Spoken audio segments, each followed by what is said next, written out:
পানিতে একটু লবণ দিয়ে খাবো, একটু কুসুম কুসুম গরম পানিতে, পারলে ওই যে পিঙ্ক সল্ট আছে না, পাহাড়িয়া লবণ, ওই লবণটা একটু দিব, দিয়ে তারপর আমরা এটা খেয়ে নিব। সকালবেলা ঘুম থেকে উঠে কুসুম কুসুম গরম পানি কারা কারা খায় একটু হাত উঁচু করেন তো। কয়েকজন হাত তুলেছে। আমি যখন বক্তব্য দিতে যাই তার আগে আমার একটা স্পেশাল সিস্টেম আছে, তার মধ্যে একটা হচ্ছে পানি ঠিকভাবে খাওয়া। আমাদের ব্রেইনের প্রায় 80% হচ্ছে পানি। যদি পানি আমাদের ব্রেইনে ঠিকভাবে না থাকে তাহলে সত্যিকার অর্থে আমাদের ব্রেইন ঠিকভাবে কাজ করতে পারবে না। আমি যখন পড়াই কোনো কারণে হঠাৎ হয় না যে পানি টানি একটু কম বেশি হয়েছে খাওয়া দাওয়ার, আমার স্টুডেন্টই বলে যে ভাইয়া বা স্যার একটু পানি খেয়ে নেন। এবং সত্যিকার অর্থে আমি যখনই পানি খাবো, বিলিভ মি, ব্রেইনের কোষগুলো যখন 80% থেকে 82% 85% এরকম পানি যখন থাকবে, ব্রেইন সবচেয়ে অ্যাক্টিভ হইতে কাজ করবে। এবং অ্যাক্টিভ হইতে যখন কাজ করবে তারপরে আমরা অসাধারণ কিছু করতে পারবো। যে জায়গায় আমি ছিলাম, রাতের বেলা আমি যখন তাড়াতাড়ি ঘুমাই, এটা প্রত্যেকেই আমরা জানি যে ব্রেইন পরিষ্কার ঠিকভাবে হবে এবং তার সাথে আরেকটা কাজ হবে, সেটা কি? ব্রেইনটা চার্জ হবে। ব্রেইন ঠিকভাবে পরিষ্কার হইলো, ব্রেইনটা চার্জ হইলো, সকালে ঘুম থেকে উঠলাম, উঠে আগে পানি খেয়ে ফেললাম।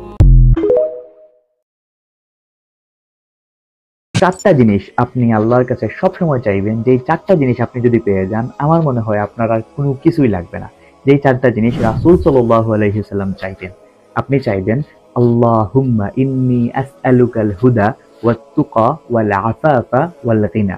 আল্লাহুম্মা ইন্নী আসআলুকাল হুদা, হে আল্লাহ, আমি আপনার কাছে হেদায়েত চাই। কত মহান জিনিস, হেদায়েত চাইতেছেন আপনি। আল্লাহুম্মা ইন্নী আসআলুকাল হুদা ওয়াত তুকা, আল্লাহ আমি তাকওয়া চাই, ওয়াল আফাফা, অশ্লীলতা হতে পবিত্রতা চাই, এবং ওয়াল গিনা, আমি আপনার কাছে সচ্ছলতা প্রার্থনা করি, সচ্ছলতা চাই।